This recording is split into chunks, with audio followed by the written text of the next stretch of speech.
Subscribe कीजिए 10th class गणित channel को और बेल आइकन को दबाइए लेटेस्ट वीडियो देखने के लिए।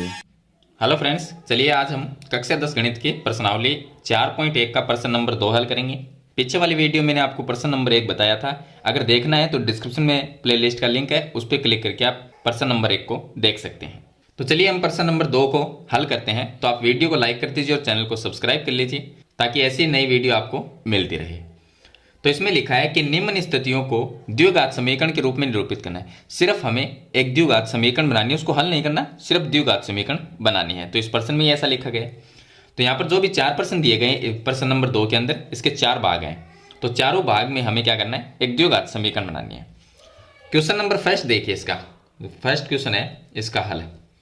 इसमें दिया गया है एक आयताकार भूखंड का क्षेत्रफल, आयताकार मतलब एक आयत हो गया, और जिसका क्षेत्रफल हमें दिया गया है 528 मीटर स्क्वायर। क्षेत्र की जो लंबाई है, अब आयत में क्या होता है, लंबाई और चौड़ाई होती है।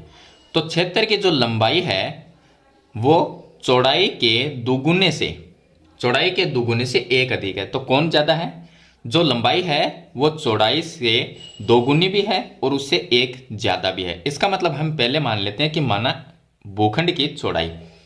तो यहां पर मैं लिखूंगा माना भूखंड की चौड़ाई। भूखंड की चौड़ाई हम मान लेते हैं x मीटर, x मीटर। ये हो गया भूखंड की चौड़ाई। तो लंबाई क्या होगी, तो इसकी लंबाई हो जाएगी, भूखंड की लंबाई ये होगी चौड़ाई से दुगुनी है। इसने लिखा है कि जो क्षेत्र की जो लंबाई है वो चौड़ाई के दुगुने से एक अधिक है। तो चौड़ाई अगर x है तो इसके दुगुना का मतलब हो गया 2x, और उससे एक अधिक, अधिक का मतलब +1 कर देंगे। तो ये आ गई इसकी लंबाई, लंबाई आ गई। अगर अब देखिए चौड़ाई भी है लंबाई भी है, तो लंबाई चौड़ाई है। तो अगर हम भूखंड का क्षेत्रफल निकाले, भूखंड कैसा है, आयताकार है। तो आयताकार भूखंड का क्षेत्रफल क्या होगा, यहां पर मैं लिख देता हूं आयताकार भूखंड का क्षेत्रफल। अगर इसका क्षेत्रफल निकालें तो आयत के क्षेत्रफल का सूत्र होता है लंबाई गुणा चौड़ाई, ये होता है। अब इसकी लंबाई चौड़ाई जो है वो लिख देंगे। तो लंबाई है 2x + 1 गुणा चौड़ाई है x, तो गुणा कर देंगे x से। तो ये क्या आ गया, ये आ गया क्षेत्रफल, ये आ गया क्षेत्रफल मीटर स्क्वायर, क्योंकि क्षेत्रफल है वो मीटर स्क्वायर में आता है। अब ये क्षेत्रफल तो हमने निकाला है ये तो, लेकिन प्रश्न में दिया गया है कि इसका जो क्षेत्रफल है वो 528 मीटर स्क्वायर है। तो ये भी क्षेत्रफल है और ये भी क्षेत्रफल है, दोनों ही आयताकार भूखंड के क्षेत्रफल है, तो दोनों को बराबर लिख सकते हैं। तो चलिए हम प्रश्न के अनुसार इनको बराबर लिख देते हैं। तो प्रश्न अनुसार ये हो जाएगा 2x + 1 और गुणा में इसके x बराबर में आ जाएगा 528, क्योंकि ये भी क्षेत्रफल है और ये भी क्षेत्रफल है, तो दोनों के क्षेत्रफल को हम बराबर लिख सकते हैं। अब देखिए x को मैं गुणा करता हूं, तो 2x को x से गुणा करेंगे, ये बनेगा 2x² प्लस x को 1 से गुणा करेंगे तो ये बन जाएगा x, और बराबर में आ जाएगा 528। अब 528 को इस साइड में लेके आएंगे तो ये आ गया 2x² प्लस में x, और ये इधर आएगा तो माइनस में हो जाएगा 528, बराबर में हम 0 रख लेंगे। तो ये एक द्विघात समीकरण बन जाएगी। अगर इसको आप हल करते हो तो जो भूखंड की लंबाई और चौड़ाई है वो आ जाएगी। इसमें लिखा है कि हमें भूखंड की लंबाई चौड़ाई ज्ञात करनी है, लेकिन हमें करना नहीं है। अगर आप करना चाहो तो कर सकते हो। प्रश्न में लिखा गया सिर्फ द्विघात समीकरण बनानी है, द्विघात समीकरण के रूप में निरूपित करना है। तो इस तरह से प्रश्न नंबर 1 को हल करना है, जिसमें द्विघात समीकरण बनानी है। अब मैं आपको इसका दूसरा क्वेश्चन है वो हल करके बताता हूं। तो दूसरा क्वेश्चन हम हल करते हैं। इसमें दिया गया है कि 2 क्रमागत धनात्मक पूर्णांकों का गुणनफल। पहले तो देख समझिए कि 2 क्रमागत धनात्मक का मतलब ऐसे पूर्णांक जो प्लस में है, जैसे कि संख्याएं 1 2 3 4 सभी प्लस में होती है। तो हम ये मान लेंगे कि धनात्मक पूर्णांक है। अब हमें नहीं पता वो कौन से है, तो उसको हम x मानेंगे। तो धनात्मक होने चाहिए, और क्रमागत मतलब क्रम से, जैसे 1 के बाद में 2 आता है, 2 के बाद में 3 आता है, तो हम क्रम से चलते हैं। तो उसी तरह से क्रम से मानना है। तो हम ये मान लेंगे जो पहला धनात्मक पूर्णांक है, तो यहाँ पर लिखना है कि माना पहला धनात्मक पूर्णांक, पहला धनात्मक जो पूर्णांक है उसको हम x मान लेते हैं, x है। अगर ये x है तो इसके बाद में जो आएगा वो कौन सा आएगा, x + 1 आएगा, उसके बाद में आएगा वो x + 2 आएगा, लेकिन हमें 2 ही लेने हैं। तो एक को हमने x मान लिया तो आगे वाला x + 1 आएगा। तो दूसरा क्या होगा, दूसरा धनात्मक पूर्णांक आ जाएगा x प्लस 1, ये आ जाएगा। अब इसने लिखा है कि दो क्रमागत धनात्मक पूर्णांकों का गुणनफल 306 है। तो देखिए ये तो 306 गुणनफल दोनों का दिया गया है, हम दोनों को यहाँ पर गुणा करते हैं तो इनका गुणनफल क्या आएगा, इनका जो गुणनफल, अगर हम गुणनफल निकालें, एक धनात्मक पूर्णांक ये है, दूसरा ये है, अगर दोनों को गुणा करते हैं तो x गुणा में x प्लस 1, ये इनका गुणनफल आएगा। और प्रश्न में गुणनफल 306 दिया गया है तो ये भी गुणनफल है और ये भी गुणनफल है और दो धनात्मक पूर्णांकों का गुणनफल है, तो दोनों को बराबर लिख देंगे। तो प्रश्नानुसार हम दोनों को बराबर लिखेंगे। प्रश्न के अनुसार एक तो हो जाएगा x गुणा x प्लस 1, ये गुणनफल इसके बराबर में आ जाएगा 306। तो x को अगर मैं गुणा करता हूं तो ये बनेगा x स्क्वायर प्लस x को 1 से गुणा करेंगे x और बराबर में 306 आ जाएगा। 306 को इधर लेके आएंगे तो माइनस में आएगा, ये इस साइड में आएगा तो माइनस में, तो ये बन गया x स्क्वायर प्लस में आ गया x और माइनस में आ जाएगा 306 और बराबर में 0। तो ये एक द्विघात समीकरण बन जाएगी। तो इस तरह से आपको प्रश्न नंबर 1 का फर्स्ट और सेकंड जो क्वेश्चन है उसको हल करना है। चलिए इसके बाद में इसका पार्ट नंबर 3 और 4 को हल करते हैं। अब देखिए इसका पार्ट नंबर 3, तो तीसरे जो क्वेश्चन का हल है वो करते हैं। तीसरे क्वेश्चन में दिया गया है कि रोहन की माँ उससे 26 वर्ष बड़ी है। तो हमें यही नहीं पता कि रोहन की उम्र क्या है। उनकी आयु का गुणनफल, मतलब दोनों की जो आयु है उनका अगर गुणनफल अब से 3 वर्ष पश्चात 360 हो जाएगी, तो हमें रोहन की वर्तमान आयु ज्ञात करनी है। अब देखिए अगर रोहन की माँ उससे 26 साल बड़ी है तो हमें ये पता होना चाहिए रोहन की उम्र कितनी है। तो हम ये मान लेंगे, माना रोहन की आयु, रोहन की जो आयु है उसको हम मान लेते हैं कि रोहन x साल का है, यानी कि x वर्ष का है, ये मान लिया। तो रोहन की जब आयु x वर्ष है तो उसकी माँ उससे 26 वर्ष बड़ी है, यानी x में 26 और प्लस कर देंगे तो उसकी माँ की आयु आ जाएगी। तो रोहन की माँ की आयु क्या होगी, माँ की आयु, रोहन की माँ की जो आयु है वो रोहन से 26 साल ज़्यादा है, तो x रोहन की है, उससे 26 साल ज़्यादा का मतलब 26 प्लस कर देंगे तो ये रोहन की माँ की आयु आ जाएगी। अब आगे लिखा है कि उनकी आयु का गुणनफल अब से 3 वर्ष पश्चात, मतलब 3 वर्ष बाद में। तो पहले हम 3 वर्ष बाद की उम्र निकालेंगे। ये तो वर्तमान आयु है, जो मान लीजिए कोई व्यक्ति अभी मान लीजिए अगर 23 साल का है तो वो क्या हुई, उसकी वर्तमान आयु हुई। अब से 3 वर्ष पश्चात में वो कितना हो जाएगा, 33 साल का हो जाएगा, तो वो उम्र हमें निकालनी है। तो 3 वर्ष पश्चात की उम्र निकालेंगे तो यहाँ पर लिखेंगे 3 वर्ष पश्चात। 3 वर्ष बाद में इनकी आयु क्या होगी, तो रोहन की तो आयु हो जाएगी, रोहन की आयु, रोहन की आयु हो जाएगी, रोहन x साल का है तो 3 साल बाद में इसमें 3 और प्लस हो जाएगी तो रोहन की आयु हो जाएगी x प्लस 3 वर्ष।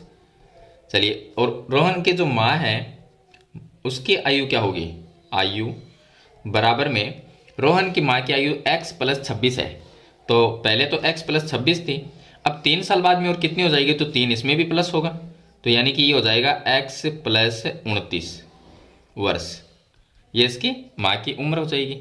अब 3 वर्ष पश्चात की उम्र तो हमने निकाल ली। अब इसने लिखा है कि उनकी आयु का गुणनफल अब से 3 वर्ष पश्चात 360 हो जाएगी, यानी कि 3 वर्ष बाद की जो आयु है उनका गुणनफल, तो इन दोनों का गुणा कर देंगे, रोहन की आयु का और उसकी माँ की आयु का गुणनफल करेंगे, यानी कि दोनों को गुणा करेंगे।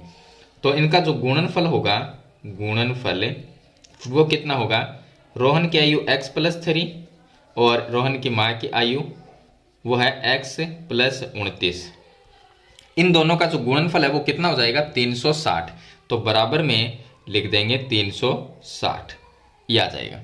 अब यहाँ से हल करके द्विघात समीकरण बना देंगे। तो देखिए x को जब x से गुणा करेंगे तो x स्क्वायर आएगा, और उसके बाद में 3 को जब x से, या ऐसा कर लीजिए x को x से गुणा किया x स्क्वायर, x को 29 से गुणा करेंगे तो प्लस में 29x, और 3 को x से गुणा करेंगे तो प्लस में 3x, 3 को 29 से गुणा करेंगे तो ये आ जाएंगे प्लस में 87 और बराबर में 360। अब इसको हल करेंगे तो x square plus 29x plus 3x, ये हो जाएंगे 32x, और प्लस में आ गया 87, 360 को इधर लेके आएंगे माइनस में 360 और बराबर में 0। तो इसमें लास्ट समीकरण देखिए क्या बनेगी, वो मैं बना देता हूँ। लास्ट में एक समीकरण बनेगी एक्स स्क्वायर और 32x, ये हो गया 32x और 87 माइनस में 360, तो माइनस में रह जाएगा 273, ये 273 रह जाएगा और बराबर में 0 आ जाएगा। तो ये एक द्विघात समीकरण बन जाएगी। तो इस तरह से क्वेश्चन नंबर 3 में आपको ये द्विघात समीकरण बनानी है। चलिए अब क्वेश्चन नंबर 4 में द्विघात समीकरण क्या बनेगी तो वो बनाते हैं। अब देखिए क्वेश्चन नंबर 4, इसका हल। इसमें दिया गया है कि एक रेलगाड़ी 480 किलोमीटर की दूरी समान चाल से तय करती है। यदि इसकी चाल 8 किलोमीटर प्रति घंटा कम होती है तो वह उसी दूरी को तय करने में 3 घंटे अधिक लेती है। देखिए पहले एक रेलगाड़ी है, उसको 480 किलोमीटर की दूरी तय करनी है, समान चाल से तय करती है। मतलब मान लीजिए अगर 60 की स्पीड से चल रही है तो वो 480 किलोमीटर दूरी 60 की स्पीड से ही चलती जाएगी। तो समान चाल से उसने तय की। अब समान चाल क्या है हमें नहीं पता। यदि इसकी चाल कम करती जाती है 8 किलोमीटर प्रति घंटा, मान लीजिए 60 की स्पीड से चल रही थी तो वो अब 52 की स्पीड से चल रही है, तो उसमें से 8 कम कर दिए, तो वह उसी दूरी को मतलब 480 किलोमीटर की दूरी को तय करने में 3 घंटे ज़्यादा लगेंगे। अगर आप तेज चलते हो तो टाइम कम लगेगा और आप धीरे चलते हो तो टाइम ज़्यादा लगेगा। सिंपल सी बात है। हमें रेलगाड़ी की चाल ज्ञात करनी है, तो रेलगाड़ी की चाल को हम ये मान लेते हैं कि माना रेलगाड़ी की चाल है वो x किलोमीटर प्रति घंटा है। तो यहाँ पर आपको लिखना है माना रेलगाड़ी की चाल x किलोमीटर प्रति घंटा है। ये रेलगाड़ी की चाल हमने मान ली और जो दूरी है वो 480 किलोमीटर की है। तो यहाँ पर मैं लिख देता हूँ दूरी बराबर दी गई है 480 किलोमीटर। अगर चाल x किलोमीटर और दूरी 480 किलोमीटर तो समय कितना लगा, तो हम निकाल लेंगे समय। अब समय का सूत्र होता है समय बराबर दूरी बटे चाल। ये समय का सूत्र होता है। दूरी है 480, ये आ गया 480 और चाल है वो x है तो बटे में x। इतना समय लगेगा, कितने घंटे लगेंगे, ये आ गया समय। चलिए अब इसने लिखा है जब रेलगाड़ी की चाल x किलोमीटर थी तो टाइम लगा 480 बटे x घंटे का। अगर रेलगाड़ी की चाल 8 किलोमीटर प्रति घंटे कम कर दी जाती तो यहाँ पर लिखेंगे 8 किलोमीटर प्रति घंटे कम करने पर समय कितना लगेगा। तो 8 किलोमीटर प्रति घंटे अगर कम कर दी जाती है तो रेलगाड़ी की चाल, तो रेलगाड़ी की चाल क्या होगी, पहले चाल x थी तो 8 किलोमीटर कम कर दी 8 किलोमीटर प्रति घंटा, तो x में से ये माइनस हो जाएगा, तो x माइनस 8 किलोमीटर प्रति घंटा रहेगा। क्योंकि पहले जो चाल थी उसमें से तो कम की 8 किलोमीटर प्रति घंटा, तो पहले वाली जो चाल थी उसमें से ये कम हो जाएगा 8 किलोमीटर प्रति घंटा, तो x माइनस 8 किलोमीटर प्रति घंटा रहेगा। और जो दूरी है वो दूरी बराबर ही रहेगी। दूरी है वो 480 दी गई है, ये जो प्रश्न में दी गई है, तो दूरी है 480 किलोमीटर। अब समय कितना लगेगा, अब समय निकाल लेते हैं। पहले भी हमने समय निकाला था, अब भी हम समय निकालेंगे। तो समय बराबर सूत्र होता है दूरी बट्टे चाल। दूरी 480 और बट्टे जो इसकी चाल है वो x माइनस 8 है, तो इतने घंटे का टाइम लगेगा। चलिए अब इसने लिखा है कि अगर चाल कम कर दें 8 किलोमीटर प्रति घंटा तो उसी दूरी को तय करने में 3 घंटे ज़्यादा लगते हैं। अब देखिए चाल कम करने के बाद में ये समय आया, ये समय आ गया। तो अगर चाल हम कम कर देते हैं 8 किलोमीटर प्रति घंटे तो 480 किलोमीटर की दूरी तय करने में 3 घंटे ज़्यादा लगेंगे। तो अब देखिए प्रश्न के अनुसार हम क्या करेंगे, एक समीकरण बनाएंगे। कैसे बनाएंगे देखिए, हम यहाँ पर लिखेंगे कि जिसमें टाइम ज़्यादा लगा है तो टाइम ज़्यादा 480 बटे ये आया है 480 बटे x माइनस 8, इसमें 3 घंटे ज़्यादा लगेगा। अगर दूरी तय करेंगे तो 480 किलोमीटर की दूरी तय करेंगे तो इसमें 3 घंटे ज़्यादा लगते हैं, माइनस x किलोमीटर की अगर चाल अगर x किलोमीटर प्रति घंटे हैं तो हमें समय क्या लगा 480 बटे x लगा, तो यह आ गया 480 बटे x और बराबर में 3 घंटे लिखेंगे। क्योंकि दोनों के ये दोनों समय हैं उनके बीच का अंतर कितना है, 3 घंटे का है।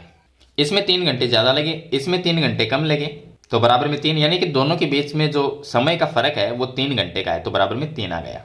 अब इसको हल कर लेते हैं। तो देखिए इसके नीचे 1 लिख के वज्र गुणा कर सकते हैं या आप इसका एलसीएम ले सकते हैं। अगर एलसीएम लेके हल करेंगे तो x माइनस 8 और गुणा में ये x आ जाएगा, तो ये इससे कट गया, x से गुणा होगा तो 480 x आ गया, माइनस x से x कट गया तो इसको हम गुणा कर देंगे तो ये आ गया 480 और x माइनस 8 आ जाएगा और बराबर में ये गया 3। अब इसके नीचे 1 लिख के वज्र गुणा कर सकते हैं, तो 1 को इस संख्या से गुणा करेंगे तो ऐसी की ऐसी आ जाएगी 480x माइनस 480 और ये आ गया x माइनस 8 बराबर 3 को इससे गुणा करेंगे तो 3 को x से गुणा कर देता हूँ मैं, 3x और गुणा में x माइनस 8 ये आ जाएगा। अब ये बन गया हमारे पास में समीकरण। चलिए अब इसको हल करते हैं। तो पूरी समीकरण में हम भाग दे सकते हैं 3 का, तो 3 का भाग देखिए इसमें चला गया 160 बार तो x का x आ गया, माइनस इसमें भी 480 में 3 का भाग जाता है 160 बार और फिर ये आ गया x माइनस 8 और यहाँ पर हम 3 का भाग देंगे तो ये 3 कट जाएगा तो x रहेगा, तो ये आ गया x और x माइनस 8 ये आ गया। अब देखिए यहाँ से इस साइड से हम कॉमन ले सकते हैं 160 को, आप कैसे भी हल कर सकते हो, आपकी मर्जी। मैं कॉमन लेके कर रहा हूँ, जरूर नहीं आप कॉमन ले करो, आप वैसे कर सकते हो 160 को गुणा, जैसे आपको अच्छा लगे वैसे आप सरल करके, और इसमें तो सिर्फ द्विघात समीकरण बनानी है हमें। तो अगर मैं 160 को कॉमन लेता हूँ तो 160 कॉमन आ गया तो ब्रैकेट में यहाँ पर x रह गया, माइनस यहाँ से 160 कॉमन आ गया तो x माइनस 8 रह गया, तो ये आ गया x माइनस 8 रह गया और बराबर में ये रह जाएगा x गुणा x माइनस 8। अब देखिए 160 का 160 और ये x है माइनस ये x और माइनस माइनस ये हो गया प्लस और ये आ गया 8 बराबर में x गुणा x माइनस 8। अब x ये कट जाएगा, इससे 8 को हम 160 से गुणा कर देंगे तो ये आ जाएंगे 1280 बराबर में x को x से गुणा करेंगे तो x स्क्वायर और x को माइनस 8 से गुणा किया माइनस में 8x। अब 1280 को इधर ले जाता हूँ मैं तो माइनस में हो जाएगा, तो ये आ जाएगा x स्क्वायर माइनस में 8x माइनस में 1280 और बराबर में 0।